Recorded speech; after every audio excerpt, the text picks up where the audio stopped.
a show committed to equipping you to hone your media skills better to stand out from the crowd as a go-to expert in your field.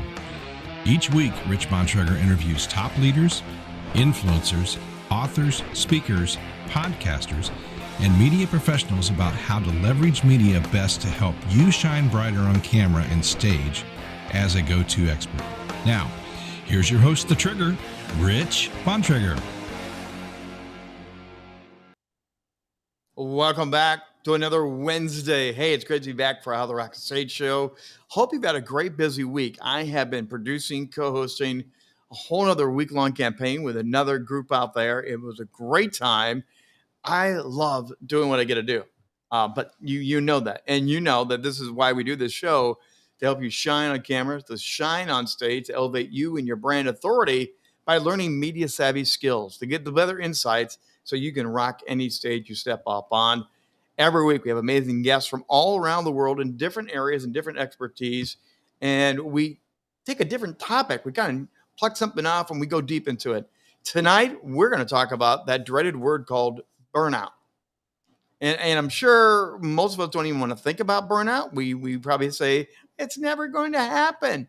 It's never going to happen. Well, tonight we have two, not just one, two amazing guests to help talk about this idea of burnout, and it's not what you think it is. The biggest mistake people make when it comes to burnout is that they think a holiday will get them all unstuck, reset, or taking some time off will get them back into the swing and get their mojo back. How many of you have ever thought about that?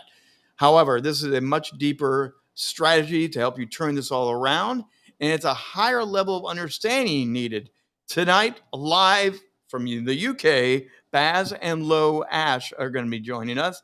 And here come Loz, and here comes Baz, and boom! Hello! It's lovely to see you. Great to have you guys. And again, I love the fact that not only do you guys have cool stage names, you have a cool room with comics and memorabilia and all these sort of things. There's nothing better than a comic backdrop. I'm sorry. We just have to admit that. Yeah, my desk is decidedly, as you can see, this is my side. So I've got lots of pops and, statues. Baz's is a little bit more demure, but there's only one superhero on my side. Which one? Oh, it's got to be me, but no, Superman. I love it. I love it. Thanks, you guys, for taking the time to talk about this. And I know that burnout is a touchy subject for a lot of people. They don't want to admit they've hit the wall.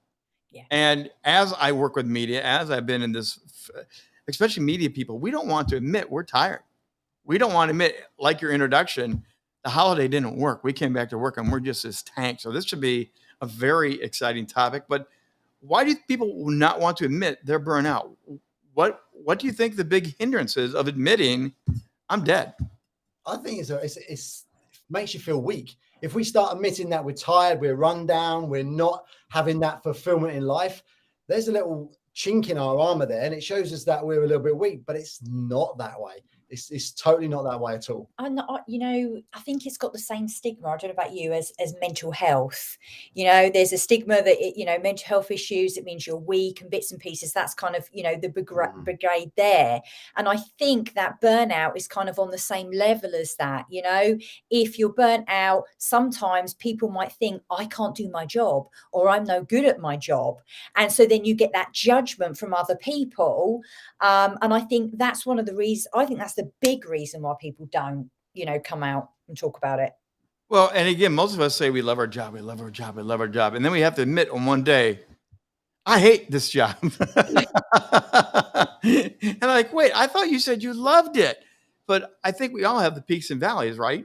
Yeah, I think we love our job, we love our job. And the point where we don't love our job is when we are energy depleted. Our energy has gone down, our resilience has gone down, and we're unable to keep up with the pace that we want to do with the job that we love. But I always think there's a very, very fine line, Rich, between passion and dedication and then off the edge. Because a lot of people that get burned out are people that love their job so much.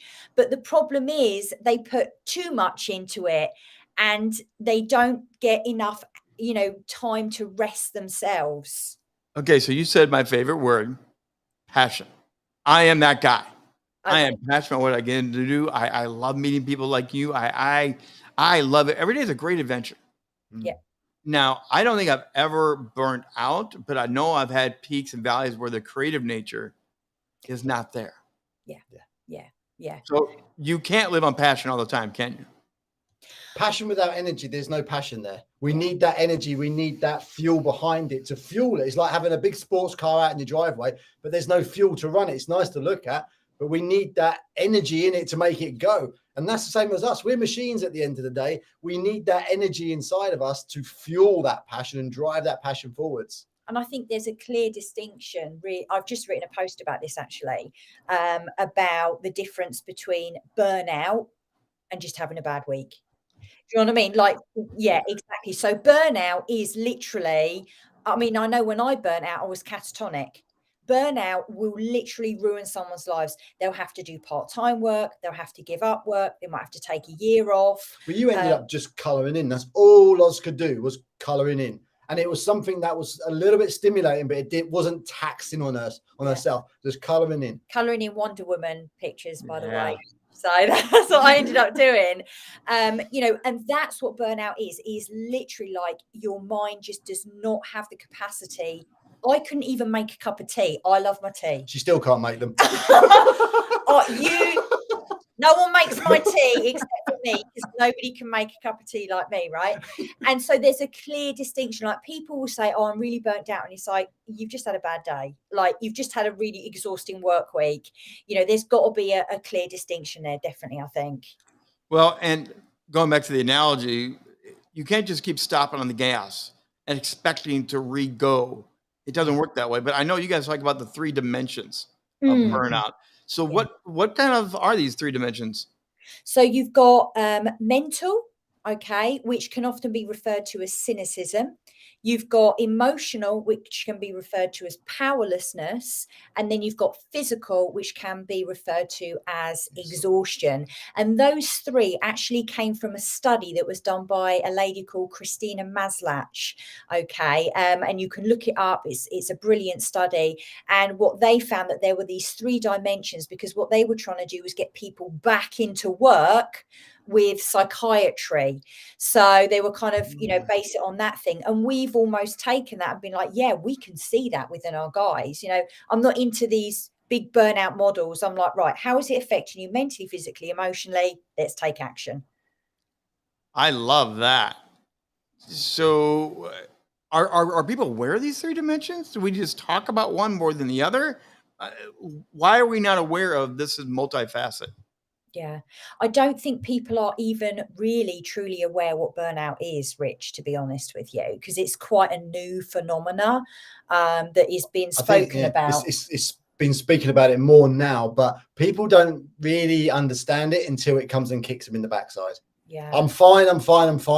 Next morning, I wake up, not fine. I can't do anything. Yeah. And this is why it's good that we talk about it, so people have an understanding about how they're feeling, especially with the 3 dimensions. And we can say, yeah, I'm more the physical, or yeah, I'm more the cynicism, or I'm more this. And we can see where you are and where your weaknesses are, or where you're depleted more. And then we can start working on that area. Yeah. So again, Rock the Stage, we're all about media. We talk show hosts. We're on camera people. We're media centric. We're public speakers. Believe me, in this industry, people burn out. But it's funny because they can burn out on stage in front of people and not even know it. But the crowd will see the energy drops, the storytelling drops, and literally in the moment, they will step off stage and know, I got 3 more days of this and I got nothing.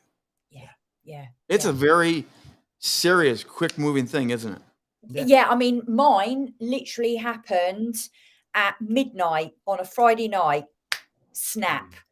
And it was like, I started crying. I just couldn't stop crying. Yeah. And it was, And that's the amazing thing about the human body. If we keep trying to override it with positive affirmations and positive thinking, your body is going to say, no, we are shutting down. We are shutting shop until you start taking responsibility of your health and your well-being. You cannot keep pushing without some pushback. But here's the thing, like you saying about, people with media and talk shows Yeah. and stuff like that. Here's the thing, like there's a massive public facing thing here. Yes. If I break down, what are people going to think of me? Yes. Am I going to lose my job? Am I going to lose my following? And I think that's a real fear. No, right now we live in this, the more clicks, the more fans, the more followers, all that stuff. We're all in this media centric world now as I coach and work with people. And you're right. You get the momentum going. Oh, I have to post today. Oh, Yeah. I've got to do that blog. Oh, I've got to go do that interview. Otherwise, if I don't, this whole thing drops. Yeah. And that's a lot of pressure on entrepreneurs, on visionary leaders, on startups. There's a lot of pressure to this. I have got to keep pumping out more content. And I'll say right now, that's a bunch of BS. Yeah. We can do all that if we manage ourselves in the first place. If we have these rock solid foundations, then we can do the hustle, the push. But we need those rock solid foundations to be able to stand upon, to be able to do that. Because I think the main thing it comes down to, especially with creatives, Rich, is about managing your energy. Because if you can imagine it, if you can imagine your energy and your focus and your output, right, like your Wi-Fi in the house. So you got in the house, I'm just going to talk about our house. We've got cameras, we've got laptops, we've got TVs, we've got phones. Maybe you've got kids and they've got games consoles. You use too much bandwidth. What happens? The buffer. Exactly. So something's got to give. And for me, with creatives, it's very much about manage your energy, right? That's the main thing that needs to happen. By the way, we're talking to Baz and Loz, and this is Rock the Stage Media, but probably sponsored by the National Speakers Association, the NSA. We work very closely with the NSA. It's a great partnership, and we're glad to have them sponsoring this show and each and every week, and great topics like this. But Baz, Loz, real quickly, do you have real names or just stage names? So these are not our stage. I'm Barry, and this is Laura. But the only time we get called Barry and Laura is if we're doing something wrong, we get told off. Yeah, everyone calls me Loz or Lozzie, and a lot of our clients know us as Baz and Loz. That's awesome. I just want to let people know Rich did not make. People think I make stuff up. Okay, that's part of my shtick. So I have to know this was not a Trigger thing. Trigger did not make this up. You also mentioned, we're talking about the media side here. There's a new article that just came out ranking some of the top 10 most stressful jobs in all the world. Number 4 on this list blew me away. Number 4 was video editing. Video editings are the most stressful jobs. And it was higher than things you would have thought of. But think about how our world has changed in the last several years.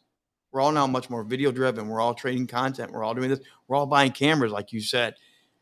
And now it's stress. What do you say about that?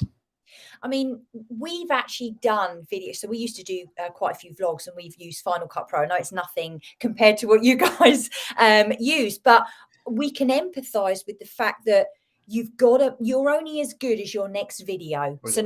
Your last video. So number one, you've got the pressure there. You've got the pressure of it being able to be shown in like a great story.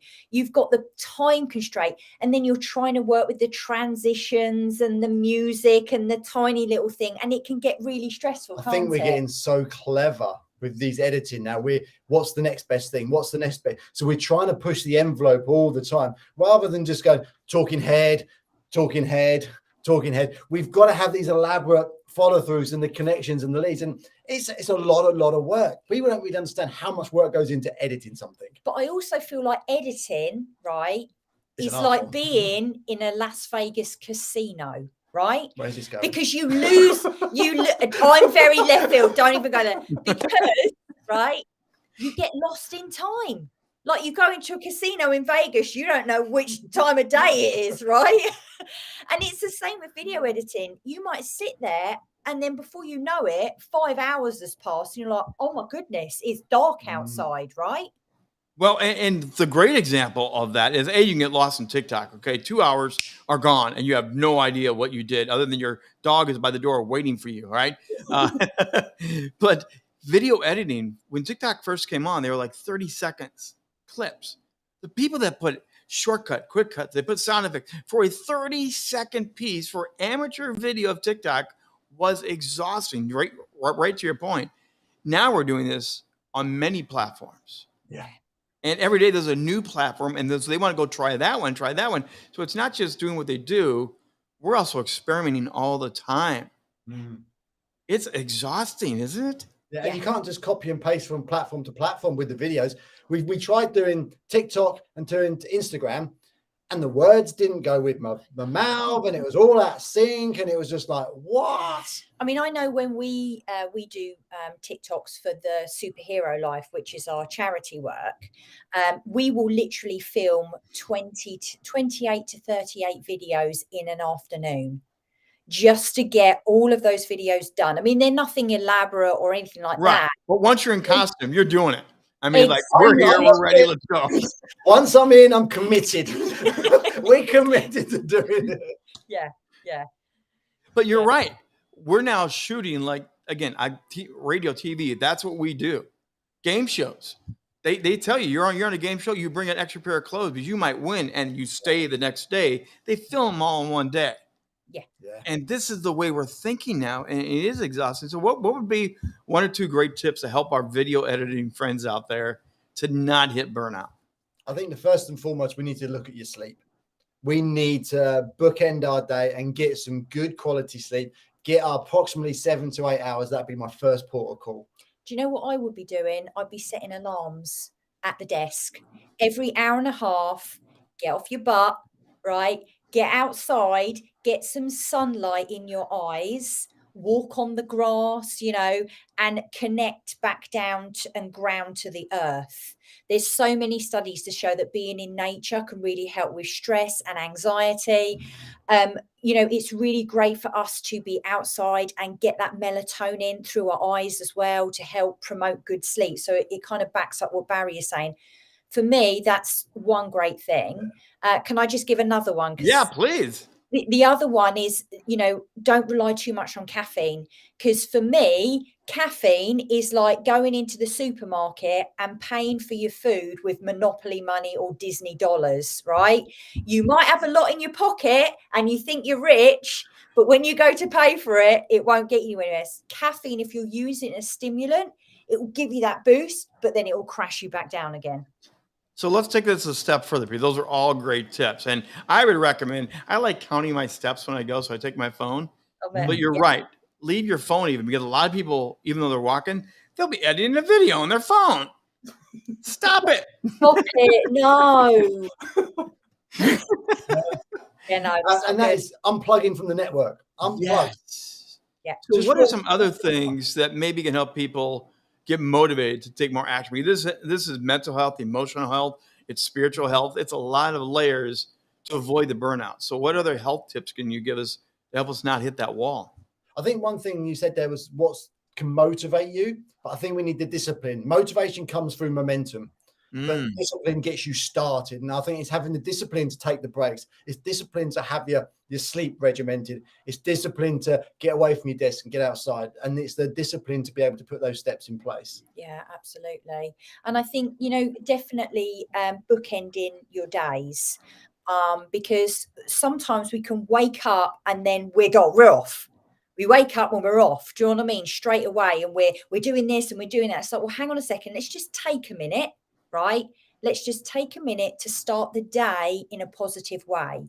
What are you going to do to feed yourself mentally, emotionally, physically, spiritually, whatever you need to do to start your day so that you're not starting it freaking out? Okay. Well, and so before you even wake up, there's a sleep cycle here. How many of us, and believe me, this is me, I go to bed, and because my mind is a movie, my mind thinks in word pictures. I go to bed, and when I go to sleep, the movie plays. Yeah. The sleep cycle is so important, so you can offload that, download that. How any health tips on that? Because if you're like me, you'll have that, and you'll get up in the morning going, I now added 10 things in my list in the middle of the night. Yeah. And Yeah. I already had 10 on my list. Yeah, it's that creative kind of going, isn't it? Yeah. So here's the thing. When you go to bed at night, whatever you think about in the last 30 minutes will play on your mind for about 4 hours. Okay. So if you go to bed and you are thinking about things that you've got to do and that project that you've got on and this you've got on, then you are basically instructing your night crew, I call them, your subconscious. That's what we're going to be thinking about tonight, please. Right. And so for me, if it was you, I would be like, right, spend 10 minutes, 20 minutes having a download, right? And get it all out of your head and onto a bit of paper before you go to bed. Mm-hmm. Now, if you do wake up in the night, have a pen and paper by the side, write it. You might look like a 5-year-old that's written across the page or a spider, but it doesn't matter. I actually voice record mine, so they sound funny as all get out in the morning. Brilliant, Perfect. brilliant, brilliant. And I'd say before you go to bed, rather than thinking about the things you've got to do, think about the things you've done. Have gratitude for what you've achieved throughout the day. So we're reversing it. Rather than giving yourself tasks to do, you're gratifying yourself about, yeah, I've done that today. I've done this well today. I managed to complete that task today. So you're having gratitude when you go to bed. We always say to, because we're husband and wife, so you know, in case you didn't chase that, because I'm just about to say when we're in bed together at night. I just sleep with all my colleagues and my business partners. Right. We always say to each other, I go, you know, babe, what are the 3 things that you're grateful for today? And he'll what have you tell learned today? me. And yeah. So I love that. Are there some foundational things that you say that the foundation of let's work on these foundations? Because sometimes we'll grab things, we'll see things on TV, we'll buy pills, all these things are thrown at us. It will help you. But do you have 6 healthy recommendations? We do. We have our 6 foundational pillars, don't we? So we start with sleep. Everything starts with sleep. Then we look at your hydration levels. Then we look at your nutrition. It's not about diet. It's about how we nourish this vessel called the body.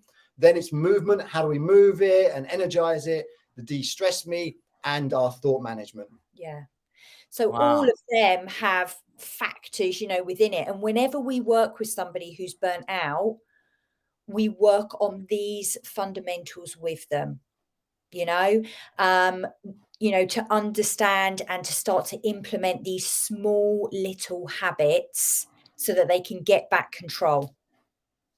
I love that. And again, it really is all encompassing. Those 6 pillars cover so much of us. And I think most of us are cherry picking off that list. You do this, I'll do this, but I don't need to do that. That's not going to work for me. Yeah. I mean, like, for example, if you've got physical burnout, okay, where you're exhausted, you can't be bothered to cook, you're maybe gaining a bit of weight, this kind of stuff, then you need to look at sleep, hydration, nutrition, and movement. If you are mentally burnt out, where you're a little bit cynical, judgmental, that kind of thing, then you need to look at thought management. What are your thoughts? What's the language? How are you speaking? That kind of stuff. What's your input? And then if you are emotional burnt out, where you're feeling self-conscious, you're questioning your destiny, this kind of stuff, then you need de-stress me time, which is where you literally fill your cup up with stuff. You know, I'm kind of surprised in this you haven't brought up like those little stress balls. There's something tectonic about that, and I've had friends that have beat the daylights out of their balls to keep them, like, before they get burnout, they're going to squeeze the daylights out of the burnout. Is there anything like that works? It's all individual, really. I think the best thing that works is going outside, getting amongst nature, feel what nature's all about.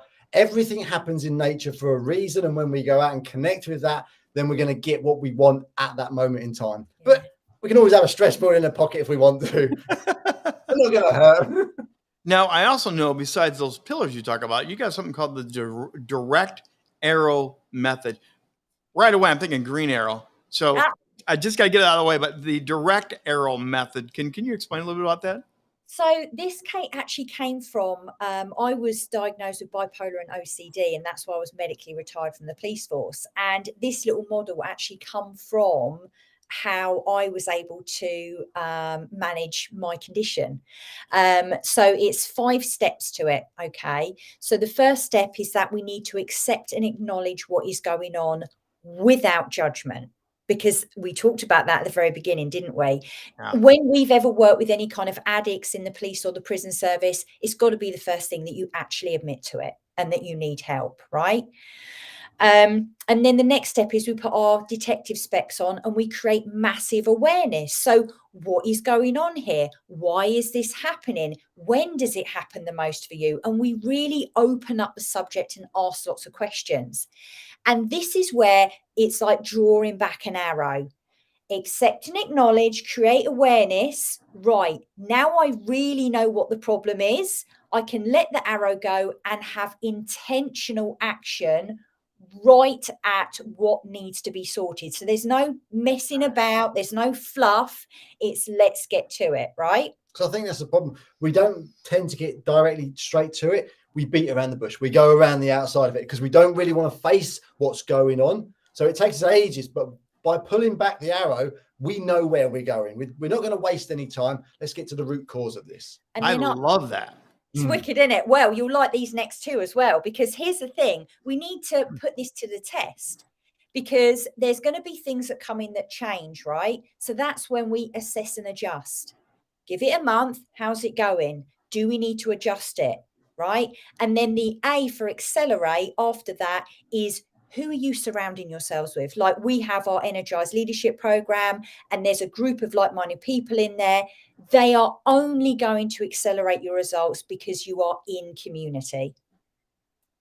Wow. Now, I know as part of your time with us, you have an offer. You can actually take the Burnout self-assessment. We're going to drop that in the post-chat information, all the information of the show. But what's this Burnout assessment? So basically what we'll do is we'll ask you 26 questions based on how you've been feeling in the past 2 to 4 weeks. And it only takes about 3 minutes to do it. In actual fact, it's taking people less time than that. It's taking them about 2 minutes to do, right? And then what happens is you'll get a report, physical, mental, emotional, on 100%. And it will tell you overall your score, where you're at now, and then individually with those 3 sectors as well. Oh, so wow, that's a lot of meaty stuff for a 3-minute quick little click. Yeah. Our attention span's really, really short now. So we've devised it so it's really quick, doesn't take up a lot of your time. You can get in there, do the test, and then you can get your report out afterwards. We're going to make sure that we have that in all the post notes to everybody. Make sure you grab that and download that. We also do want to mention, besides all the amazing stuff, you guys are authors of children's book, The Adventures of the Good Food Gang. Yes. What the heck? It was a crazy idea when we were sitting on the beach in the Maldives, and I went, we should write a children's book. That's where it came. We're not going to the Maldives again. We're not going to Maldives again.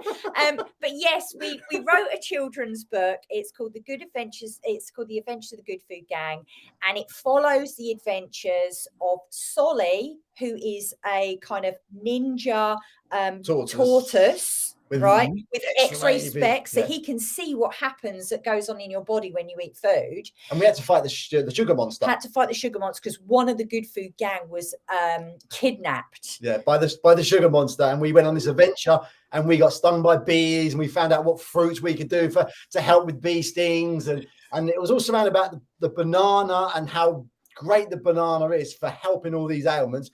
And we got together at the end of it, and I won't tell you the end. No, don't ruin the end. Heck no. We have to make sure we put that in the post notes as well. We need to get that book out there, because I know you've over 5,000 children in local area schools have been impacted by this book. We taught 5,000 kids in local schools. There was me and Barry, and we got somebody else on board called Jess, who's a local trainer in the local area. And in one day, I think we taught 250 kids. Woo! I don't drink, Rich, but I needed a drink by the end of that. Because we're talking 4-year-olds to 6-year-olds. And all they have is one more question. And it was like, look at me, I want to be the center of attention. It was brilliant. It's so funny because in one of the sessions, Baz was like, right, let's get on the floor and crawl like a snail, because there's a character in there called a snail. So Baz is like, crawl on the floor, and all the kids just bundled on his back. I had like 20 kids as my shell on my back. Did you ever burn out when you were doing that? Did you ever experience burnout going through that? It was like filling your cup up, Yeah, though, that because it was morning session, the afternoon session, but the joy that you got from actually delivering this course to the kids, it was just brilliant. Yeah. Before I let you leave, we do have to talk about, again, you have the comic memorabilia, everything in the back. And I've always told everybody I'm a comic geek. I love my stuff. I'm very thankful you both live in the DC universe, by the way. I just want to be really clear with that. But you guys also do charity work and other things besides the book. You take on action hero personas to go bring joy and happiness. Can you explain that? Because to me, that's so cool. Beyond all this other stuff, you're giving back in so many fun ways. So last year, we decided to dedicate some of our time to a few words, and it was giving back and fulfillment. And we had a friend of ours who owns a comic shop, and he said, look, this is what I do. I dress up as Batman. I do lots of charity. And we were like, great, let's join him. Now, it was further compounded by the fact that we lost Barry's mum last year. Right. And it was 5 weeks from her diagnosis to her passing from pancreatic cancer. And she had a saying, and it was, if you can help somebody, you should. And from her kind of passing, we've really taken that on board. And we did our first charity event where we actually shaved Barry's beard. He had a hobo beard, right? It was, My mum called me the wild man from Borneo. I had long hair and a big beard. And wow. So it was huge. So Barry dresses up as Superman and I dress up as Wonder Woman. And we actually shaved his beard outside the comic shop, and we raised over £4,500 UK pounds for the hospice that looked after Barry's mum in her final few days. Wow. Yeah. That's like virtual handshake, wave. Yeah, that is very cool. And very cool. Around to children's hospices, children's charities. And we just go in there and put smiles on the kids' faces. But we also go to Comic Cons, and we were proud to be featured in London's main MCM Comic Cons on their billboards. And we're coming to New York. We're coming. No way! You're coming to the States? Yes. I'm flying over first class. Wow. Okay. So you're coming to the States. Are you going to get on the plane as Wonder Woman and Superman, by the way? Are you guys going to try to get TSA security, let you pass through? No, we can't. But I've got a slight problem. I can't sit down in my suit. We can't sit down in it. You can't pee in it. You can't do anything in it. I mean, I'm like this. How is New York going to be with me and Baz walking around New York as Wonder Woman and Superman in October? People are going to love it. You're going to have so many photo ops. People will flock to you. That is going to be.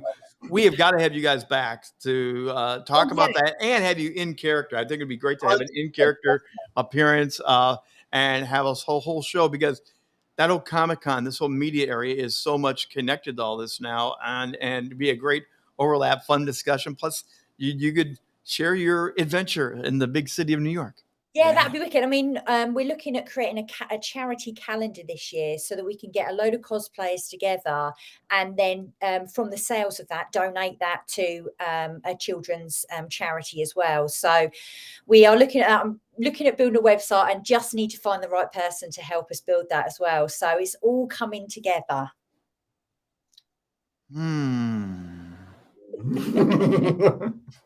Live on Rock the Stage Media, we may have to talk about that. Great, let's do it. We may seriously have to talk about that. So that's been very cool. Baz and Loz, this has been great. This has been wonderful. What's the best way to get in touch with you? I've been sharing your social media out throughout the entire show, but what's the best way to get in touch with you? And of course, we will put all the other information into our post notes, but I'm sure people are going to want to follow up. Yeah, I mean, come and find us on Instagram. We're Rock Solid UK. Come and find me on LinkedIn, Laura Ash. You won't be able to miss me on there. Or, you can email me, lauraash@rocksolidhealth.co.uk. This has been absolutely wonderful. Final comments, takeaways to help us not burn out. Any major point you want to hit really hard here? Yeah, don't beat yourself up. You're a human being. You weren't put on this planet to work. That's fabulous. That's Loz and Baz. And again, great to have you guys with us. Again, Rock the Stage Media is here every Wednesday night. Amazing interviews, great people, and we go around the globe. And it's all made possible by our partnership with the National Speakers Association, the NSA. We partner with them. We work on the behind the stage show with them. And coming up very soon, I will be at the winter conference called Thrive, continuing our work and our partnership there. We're looking forward to that. As always, Rock the Stage Media is here every Wednesday night, helping you to shine on camera and shine on stage better and better so you can amplify you and your brand. And clearly, they have a brand, and it's working very well. You want to learn about Rock the Stage Media and learn more, go to rockthestagemedia.com. That's rockthestagemedia.com. Or as always, just simply feel free to contact me, rich@richbontrager.net. Hey, until next week on The Trigger, Rich Bontrager, thanks for joining us, and keep rocking the stage.